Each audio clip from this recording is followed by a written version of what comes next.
किश और हमारे साथ हैं आज air marshal Sanjeev Kapoor sir. Good morning sir. Good morning, Ashish, to you and all the viewers.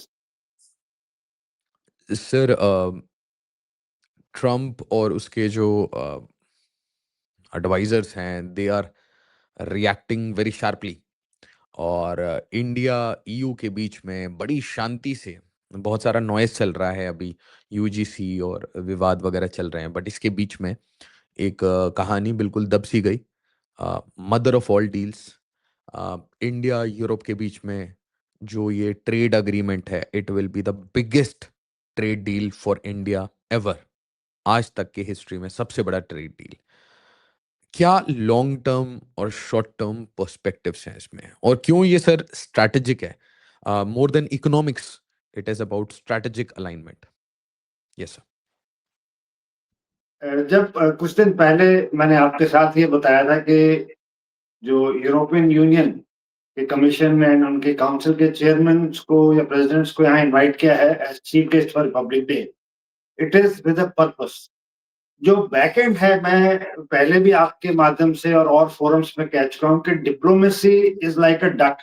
It appears पानी के ऊपर बिल्कुल बतख ऐसे लगती है जैसे शांत तैर रही हो, बट नीचे उसके पैर बहुत तेजी से घूम रहे होते जो कि किसी को नहीं दिखते। तो ये जो पार्ट है ये डिप्लोमेसी का पार्ट होता है। और 2007 से भारत यूरोप के साथ लगा हुआ है ट्रेड डील का वो करने के लिए एग्रीमेंट। अब ये एक ऐसी स्टेज आ गई है जियोपॉलिटिकली कि ऑप सिंदूर के बाद भारत की छवि एकदम बढ़ गई। चाहे दुनिया कुछ भी कहती है, दुनिया ने अभी रियलाइज किया है कि we have become a power and we are alternate to Russia, correction to America and China. Russia को इन्होंने अपनी जंग में उलझा दिया यूक्रेन के साथ, और रशिया की जो रिसोर्सेज आने की क्षमता है, चाहे उनकी ऑयल एंड नेचुरल गैस है या उनका पेट्रोलियम है या उनके बाकी रिजर्व्स हैं, उस पर सैंक्शन लगा दिया। तो रशिया को इन्होंने एक तरह से रस्सी से बांध दिया है ताकि वो ज्यादा मतलब चौड़ा ना हो पाए। अब बचा अमेरिका एंड चाइना, जो उभर के निकल रहे हैं, जो थर्ड फ्रंट है जिसको मैं कई दिनों से कहता आ रहा हूँ, और मैं अभी टीवी पे भी था रिपब्लिक डे पे, तो मैंने उनको बोला था कि ये एक G3, नया G3 बन रहा है। Bharat would be the third global power. अब जब यूरोप ने रियलाइज किया है कि उनके पास कोई विकल्प नहीं है, ना वो रूस के पास जा सकते हैं ना चाइना के पास जा सकते हैं, और अमेरिका हाथ ऊपर उठा रहा है, तो कौन सी पावर बची? तो सबसे बड़ा जो कंज्यूमर है दुनिया का, सबसे बड़ा कंज्यूमर 1.45 बिलियन पीपल जो कंज्यूम कर रहे हैं रिसोर्सेस दुनिया के, वो Bharat. Maximum English speaking people in the world are Indian. The most highly skilled people in terms of service sector, IT, quantum, and the potential for next। सबसे ज्यादा जरूरत कहाँ है भारत को? आर्म्स एम्यूनिशन की भारत को जरूरत है, स्पेस इंडस्ट्री की भारत को जरूरत है, एविएशन की भारत को जरूरत है, मैन्युफैक्चरिंग की भारत को जरूरत है। तो यूरोप के पास ये सारी चीजें हैं। यूरोप के पास न्यूक्लियर अम्ब्रेला नहीं है, मतलब अपनी न्यूक्लियर फैसिलिटीज नहीं है बारिंग फ्रांस। तो ये, और कुछ दिन पहले मैंने आपके साथ ही बोला था कि $300 बिलियन जर्मनी ने अलग रख लिए अपने डिफेंस मैन्युफैक्चरिंग के लिए अगली डिकेड के लिए। तो इतना जो पैसा है वो कहाँ लगाएंगे? उनको जगह चाहिए, उनको लोग चाहिए, उनको चीप लेबर चाहिए, उनको इंफ्रास्ट्रक्चर चाहिए, उनको कोलैबोरेशन चाहिए। तो भारत को भी ये सारी चीजें चाहिए। भारत अपनी चाहे वो अभी जर्मनी ने न्यूक्लियर सबमरीन डील के सबमरीन की, राफेल जो अगले महीने वो आ रहे हैं, फ्रेंच प्रेसिडेंट 114 जहाज की वो डील होने वाली है, एंड बाकी कंट्रीज भी कोलैबोरेट करना चाहते हैं भारत के साथ। तो ये एक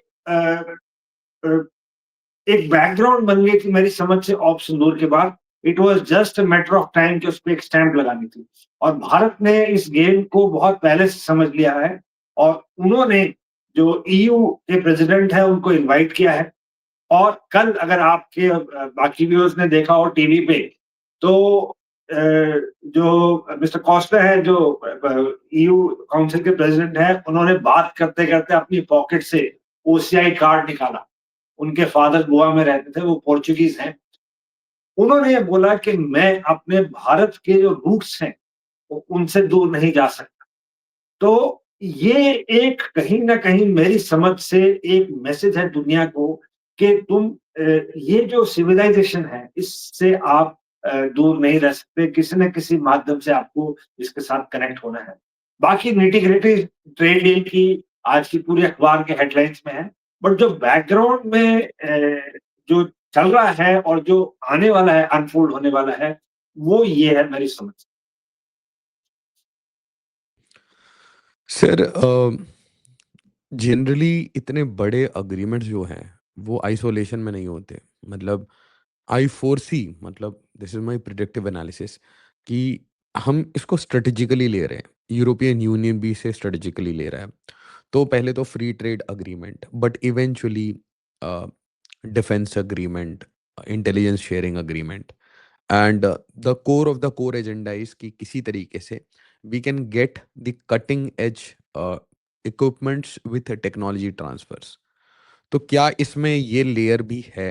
क्या are we looking at that layer, that strategic layer? आप देखें तो पिछले साल यूके के प्राइम मिनिस्टर आए थे।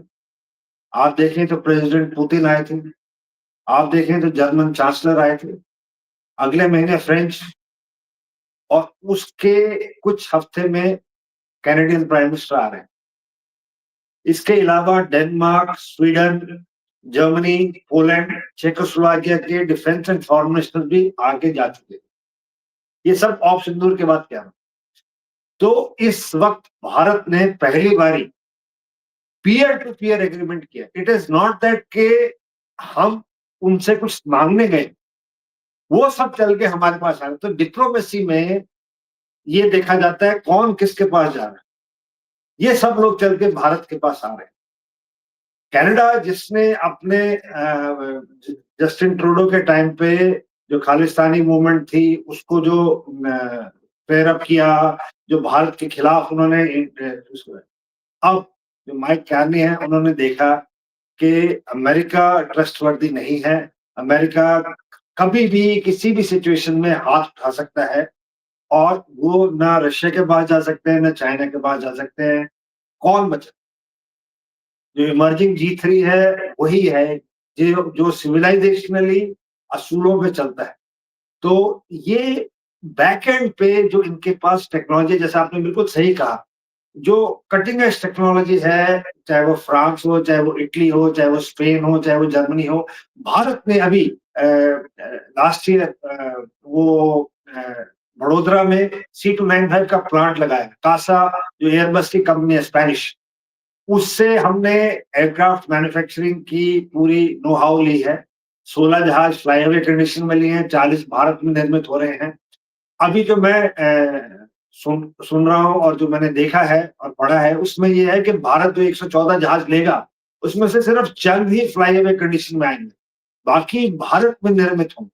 तो हैदराबाद में जो M88 है, जो सैफरन का वो अक्टूबर में शायद प्रधानमंत्री ने इनॉग्रेट किया, और Dynamatics and Tata Aerospace already Rafale के फ्यूजलाज के पार्ट्स बना रहे हैं। एयरक्राफ्ट की जो बॉडी है, उसके पार्ट्स भारत में मैन्युफैक्चर हो रहे हैं।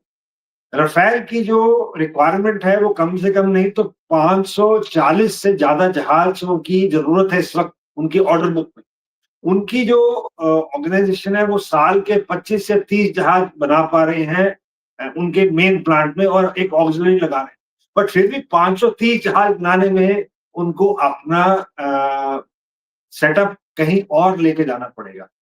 तो अब उन्होंने जो उनका प्लांट है, उसमें 4 से 5 जहाज़ पर मंथ निकालने के लिए लाइन्स लगाई हैं राफेल की।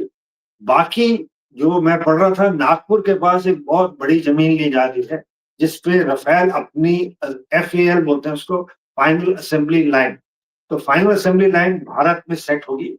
उसके जो इंजन्स हैं, और Asia, South East Asia, Central Asia और अफ्रीका में एज़ एंड व्हेन जो साफ़्रान के इंजन्स हैं, और एज एंड व्हेन जिन कंट्रीज ने रफाल लेना है वो भारत आएंगे overall servicing. So this will create an infrastructure. और अगले 6 साल में एग्रीमेंट के हिसाब से 60%, जो 60% बारिंग इंजन, रडार, इंजेक्शन सीट, जो भी कंपोनेंट्स हैं वो भारत में निर्मित होंगे। तो ये जो इकोसिस्टम है भारत की इंडस्ट्री का, जो भारत का जो एमएसएमईज का है, चाहे वो हैदराबाद के पास हो, पुणे के पास हो, मुंबई के पास हो, नागपुर, गुजरात, बैंगलोर, चेन्नई, इन सब जगहों पे large scale small industries and medium scale industries aviation related खड़ी हो रही हैं। ये इन सबको मदद करेगी। और कल को जब युद्ध होगा, कल को जब हमारे को अपने डीआरडीओ के निर्मित वेपन्स या हमारे को जो अपना इंफ्रास्ट्रक्चर है अगर मॉडिफाई करना है, तो हमें किसी को बाहर से बुलाने की जरूरत नहीं है। एंड यही नहीं है, जो भारत फोर्स की आर्टिलरी गन्स हैं उसके साथ जर्मन रायन मैर्टल कोलैबोरेट करना चाहता है। जो टैंक्स बना रहे हैं जर्मन, तो वो भारत के साथ उसमें कॉपरेशन करना चाहते हैं। जो सबमरीन्स हैं, वो चाहे वो मैजागन डॉक हो, चाहे वो गार्डन रीच अपना शिपयार्ड हो, उनके साथ कोलैबोरेट करना चाहते हैं। साउथ कोरिया एंड यूरोप मिलके भारत में शिपयार्ड में इन्वेस्ट करना चाहते हैं। तो यूरोप कहीं ना कहीं डिफेंस इंडस्ट्री में इंटरट्वाइन हो रहा है। और वो साब इंडस्ट्रीज हैं जो ग्रिपेन बनाते हैं, यूरो फाइटर्स बनाते हैं, जो 6th जनरेशन फाइटर बना रहे हैं, एंड इटालियन जितनी डिफेंस इंडस्ट्रीज हैं, वो सब भारत में आके अभी कोलैबोरेट करना चाहते हैं। चाहे वो सोलर हो, चाहे वो भारत फोर्ज हो, चाहे वो डायनामेटिक्स हो, चाहे वो टाटा एरोस्पेस हो, चाहे वो महिंद्रा डिफेंस हो, चाहे वो अडानी डिफेंस हो, इन सब के साथ ये बड़ी-बड़ी कंपनियां, अभी ये कल ही मैं देख रहा था कि एम्ब्रेयर ने महिंद्रा के साथ कोलैबोरेट कर लिया है और ये भारत में अब manufacturing. Embraer Adani. Sorry, my fault. Embraer and Adani ने कोलैबोरेट कर लिया है और ये भारत में अभी ट्रांसपोर्ट एयरक्राफ्ट जो हैं, अपने कार्गो एयरक्राफ्ट, चाहे वो सिविल एविएशन के लिए हो, चाहे वो आर्म फोर्सेस के लिए हो, उसकी मैन्युफैक्चरिंग स्टार्ट हो रही है। और ये south East Asia and central Asia and Africa में एक्सपोर्ट करेंगे। तो ये जो इकोसिस्टम बन रहा है, इसमें सबसे बड़ा इम्पेटस है जो अभी हमारा यूरोप के साथ एक करार हुआ है। एंड रफ वैल्यू इसकी बोली जा रही है around 6.5 lakh to 7 lakh crore in the next coming years. And जिसमें फायदा होगा भारत को, लग्जरी कार सस्ती हो जाएंगी, वाइन्स, मेडिसिन, ये सब मतलब सस्ती हो जाएंगी। दैट इज बिसाइड्स, बट उसमें जो अच्छी जानने वाली बात है कि भारत की जो मेन सेलिंग एंड बाइंग, जो पब्लिक पब्लिक जो खरीदती है सामान, ये एग्रीमेंट उसके ऊपर की रेंज में सेट किया गया। उदाहरण के तौर पे जो कारें 25 लाख रुपए तक की हैं, ये उसके ऊपर वाली जो है वो तुरंत से उसकी इंपोर्ट ड्यूटी ग्रेजुअली पहले 100 से 40, 40 से ग्रेजुअली करते करते कुछ सालों में 10% ले आएंगे। बट ये जो 25 लाख से नीचे की कारें हैं, उस पे इस इंपोर्ट का कुछ नहीं है। इनको बोला गया कि आप भारत में अपना सेटअप कीजिए और भारत की कंपनी के साथ कॉम्पीट कीजिए। तो ये विन विन है मेरी समझ से भारत के लिए। ऐसे ही वाइन का है, जो शायद मैं पढ़ रहा था कि 3 यूरो से कम की वाइन है, उसमें कुछ वो नहीं है, फिर कोलैबोरेट है और जो हाई एंड है। तो भारत के जो फार्मर्स हैं, भारत की जो इंडस्ट्रीज है, भारत की जो मैन्युफैक्चरिंग है, ऑटोमोबाइल एक बहुत बड़ा भाग है भारत की मैन्युफैक्चरिंग में, उस पे उन्होंने ये डील है भारत ने। और आप मानिए इसको 18 साल लगे, 2007 से यूरोपियन यूनियन के साथ जो हमारी डील चल रही है 2007 से, और 18 साल बाद फ्रक्टिफाई हुई है अभी, जो कल साइन हुआ है। तो इसमें बैक एंड बहुत सारी चीजें, जैसे मैंने आपको डक की कहा वो दी थी, back and diplomatically and trade deals, and 3 लोग मेरी समझ से इस डील के लिए टोटली टोटली रिस्पॉन्सिबल हैं इस लेवल तक ले जाने के लिए। एक ऑफ कोर्स हमारे प्रधानमंत्री, दूसरा मिस्टर जयशंकर, और तीसरा मिस्टर पीयूष गोयल। तो इन्होंने जो मैं पढ़ रहा था कि कितने इन्होंने बैकएंड जो पुश किया है और एजेंसीज को कन्विंस करने के लिए। यूरोप की जो नीश टेक्नोलॉजी है, अब वो इस एग्रीमेंट के बाद भारत के लिए खुल गए हैं द्वार, और वो आके यहाँ पे सेट करेंगे। साइमल्टेनियसली सर एक और पर्सपेक्टिव आ रहा था। पर्सपेक्टिव ये है कि एक साइड में डोनाल्ड ट्रंप की न्यूसेंस है टैरिफ की, एक साइड में इज़राइल ईरान चल रहा है, वहाँ पे डिफेंस इक्विपमेंट्स का थोड़ा परेशानी है। एक साइड में रशिया यूक्रेन चल रहा है, वहाँ से भी डिफेंस इक्विपमेंट्स की परेशानी है। यूएस का प्रेशर अलग से है, चाइना को स्पेस भी नहीं देना। तो इस सारे टर्मोइल में हमने कहीं न कहीं कुछ एक मिडल ग्राउंड ढूँढ लिया अपने लिए, bypassing like bypassing all the tensions, bypassing all the pressures, और किसी और को स्ट्रैटेजिक लेवरेज भी ना हो, एक विन-विन सिचुएशन क्रिएट हो जाए। तो is it a bigger win for India और is it a bigger win for EU? मैंने आज ही सुबह ट्वीट किया है and I would request you to put this tweet of this morning in this podcast. उसमें मैंने यही लिखा है कि इससे 3 चीज़ें जो आपने प्रश्न पूछा उसका उत्तर मैंने ट्वीट के माध्यम से दिया आज सुबह। उसमें मैंने ये लिखा है कि चाइना की जो लीवरेज है ऑफ मैन्युफैक्चरिंग वो अफेक्ट हुई। अमेरिका इस डील से खुश होगा, कारण कि इन द एंड उनकी टेक्नोलॉजी थ्रू यूरोप भारत को आएगी और वो कहीं न कहीं गेन करेंगे। बट जो डायरेक्ट लीवरेज वो चाह रहे थे भारत के साथ, वो नहीं मुमकिन हो। और तीसरा, रूस इस डील से इतना खुश नहीं होगा क्योंकि उनका यूरोप में प्रतिद्वंदी रूस और उनके अगेंस्ट सारे कंट्रीज यूक्रेन की मदद कर रहे हैं। तो रूस ये नहीं चाहेगा कि जिसके अगेंस्ट मतलब मेरी फोर्सेस लड़ रही हैं, उसके साथ भारत जो कि सबसे पुराना दोस्त है, कोऑपरेट करे। बट आई एम श्योर इसके बारे में पहले से ही बात की होगी और जब रूसी प्रेसिडेंट आए थे भारत और अभी हमारे फॉरेन मिनिस्टर उधर गए थे, तो ये आई एम श्योर उनको बताया हुआ कि ये सिर्फ ट्रेड रिलेटेड हम डीलिंग कर रहे हैं। स्ट्रेटेजिक रीजंस पे और उस पे हम फिर भी आपके साथ रहेंगे, ये मेरी समझ है। तो ये This आने वाले this दिनों one, में this one, हाँ, I'm sure हाँ जी, हाँ जी, India will हाँ जी, merge as G3. हाँ जी, करेक्ट। तो ये मेरी जो ट्वीट है मैंने ये बोला था कि इंडिया विल इमर्ज एज जी3 और मैं सारे व्यूअर्स को कहता हूं कि अभी तक हम जी1 और जी2 की बात कर रहे हैं। Just wait for another decade, just wait, by middle of next decade India would be on the high table and with 35, हमारी 2035. My guess in next 10 years जब मैन्युफैक्चरिंग काफी हद तक सेट हो जाएगी, हमारी जीडीपी अच्छी से बढ़ जाएगी, फॉरेन रिजर्व्स अच्छे से बढ़ जाएंगे। हम एक आप मेरे को बताइए, सिंपल है, एक कंट्री है जो सिर्फ कंज्यूमर है सबसे बड़ा, अगर वही कंट्री एक मैन्युफैक्चरर भी बन जाए और एक्सपोर्ट करने लग जाए, तो कंज्यूमर वो जो बना रहा है वो अपने देश में भी खपत हो रहा है और वो बाहर भी जा रहा है। इससे अच्छी क्या सिचुएशन। तो भारत को बाय डिजाइन एक कंज्यूमर रखा गया है एंड सिर्फ सर्विस सेक्टर में रखा गया। पर पिछले 4-5 साल से जो इम्पेटस आ रहा है in manufacturing, in and this make in India जो स्लोगन है, ये एक नया रूप ले रहा है। अभी हर देश दुनिया का जानता है कि मैं खाली एक्सपोर्ट नहीं कर सकता, मुझे भारत में निर्माण करना पड़ेगा, मुझे यहाँ कोलैबोरेट करना पड़ेगा, मुझे यहाँ के इंडिजिनस कंपोनेंट्स लगाने पड़ेंगे, उसके लिए मुझे यहाँ पे इन्वेस्ट करना पड़ेगा। ऑफसेट्स के तहत पहले बहुत सारे कंट्रीज इन्वेस्ट करते थे, अब डायरेक्ट इन्वेस्टमेंट स्टार्ट हुई है। States are giving more subsidies, land दे रहे हैं, ईज ऑफ बिजनेस करने के लिए दे रहे हैं। तो ये सब अनफोल्ड हो रहा है जो हमने कल के एग्रीमेंट में देखा है। सर मुझे इसके ना 5-6 एलिमेंट्स लगते हैं, और आप बताइएगा अगर कुछ मैं मतलब गलत कह रहा हूँ।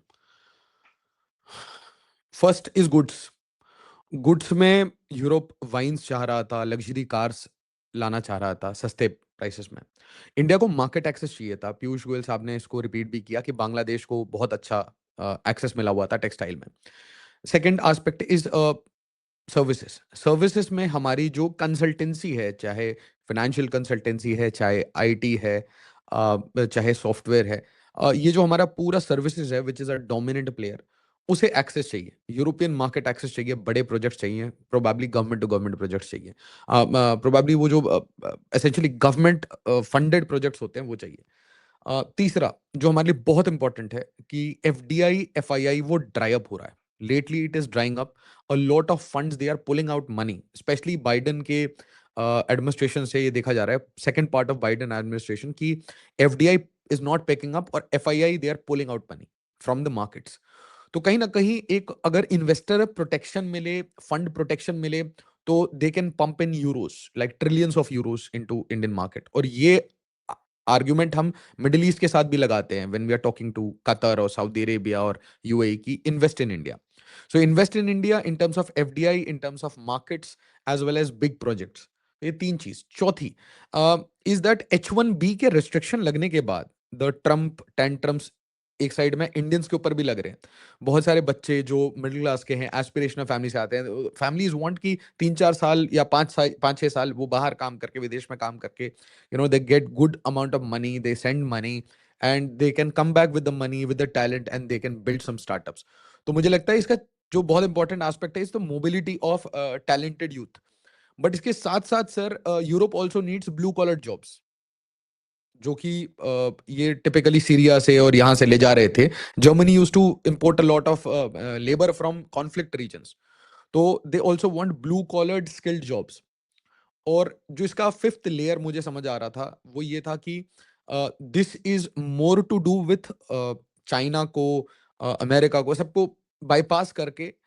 और for India it is about the strategic alliance कि भाई देखिए, don't do the Khalistani things, ठीक है, लेट्स डू बिजनेस, ठीक है, don't give free space to anyone who is peddling anti India narrative. Intelligence sharing करिए, ठीक है, टेरर पे एक ग्राउंड पे आ जाइए, and most importantly technology transfers करिए, सिनर्जी क्रिएट करिए between Indian and EU based defence companies. तो मुझे ये मतलब 4-5 पर्सपेक्टिव्स मैक्रो में समझ आए सर। इफ यू बहुत वांट टू ऐड बहुत प्लीज। सही एनालाइज किया आपने Ashish. It's a wonderful analysis.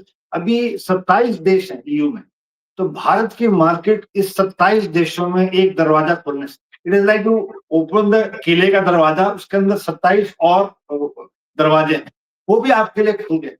तो अब जब ईयू के साथ हमारा मेन एग्रीमेंट हुआ, अभी हमारे को इंफ्रास्ट्रक्चर में हमारे को मदद मिलेगी, क्रिएशन में we will get construction, industry set करनी है, and Bharat is becoming one of the biggest suppliers of automobiles and mobiles global.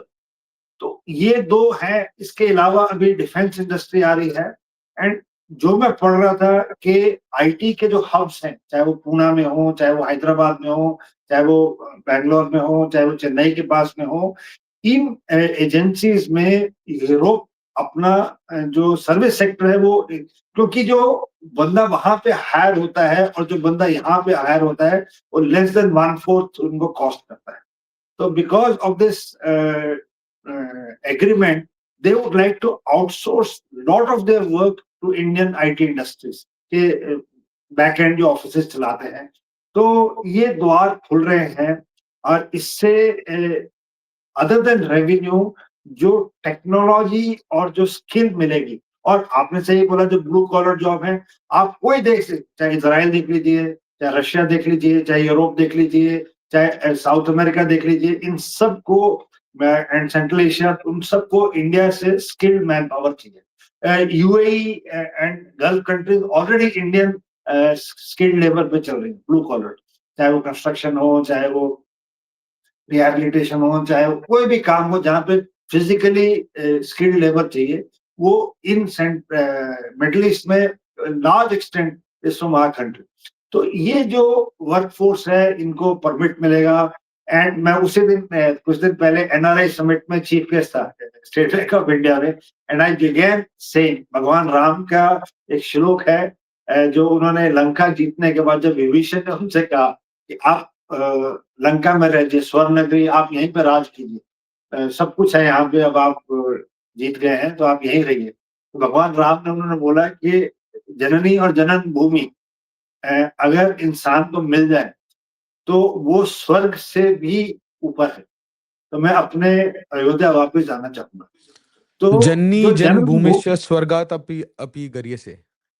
Yes, तो ये जो श्लोक है ये बिल्कुल ऐप्ट बैठता है जितने भी एनआरआई हैं और जो हमारे बच्चे बाहर गए हैं, कि आप कहीं पे भी रहें, आप कहीं पे भी काम करें, अपनी जो जन्मभूमि है उसके प्रति आपके मन में हमेशा सत्कार होना चाहिए। और आपको इस जन्मभूमि के लिए हमेशा आपके मन में एक पैशन होना चाहिए कि ये विकसित हो, आगे बढ़े। तो मैं ये चाहूँगा कि इस माध्यम से कि ये जो भी बच्चे आप ज़रूर जाइए, काम कीजिए, अच्छा कीजिए, ग्रो कीजिए, सीख के आइए, बाहर के रहिए, ऐसा कुछ नहीं है। बट भारत के प्रति जो आपका दायित्व है, जो आपकी ड्यूटी है, उसको तो निभाइए।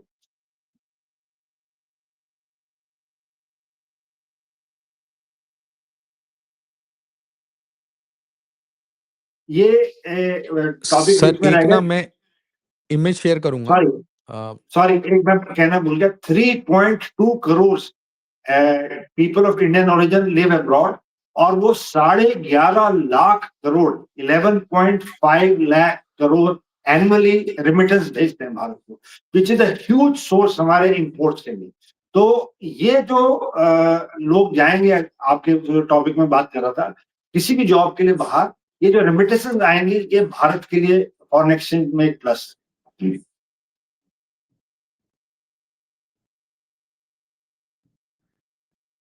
ये देखिए sir, look at the CNN article. India and हाँ जी। Europe both stung by Trump turn to each other in a mother of all deals on trade. ये टोन आपको कैसा लग रहा है? खसियाई बिल्ली जब खंबा नोचती है तो वो तो ऐसी बातें करती है। ये ये जानते नहीं है जब ना शॉर्ट टर्म गेन्स के लिए लॉन्ग टर्म अपनी जो हार है, ये इसका सही उदाहरण है। ये ट्रम्प में fill his coffers in the short term, but in the long term he is left an ally which could have brought him and ये नहीं कि उसके एडवाइजर्स ने उसको मतलब गाइड नहीं किया होगा या एडवाइस नहीं किया होगा। आदमी उस टाइम पे निकल जाता है आगे, मतलब मेरा कुछ नहीं होगा, इस हिसाब से मेरी समझ से they have missed the bus. Thank you, sir. We will again connect for an enriching discussion on another current affair topic. Thank you so much sir. मैंने आपसे ये रिक्वेस्ट किया था कि न्यू ईयर पे हम लोगों को, बच्चों को एनलाइटन करते रहिए। ऐसी कोई भी इम्पोर्टेंट इवेंट होती है विच इज स्ट्रेटेजिक, उस पर प्लीज अपने इनपुट दिया करिए sir. And again thank thank you you, for your thank you service sir. Ashish, thank you for your time. Thank you Ashish. It's always a जय हिंद pleasure sir. To be with you. Thank you Ashish, God जय bless you. जय हिंद। जय Hind sir.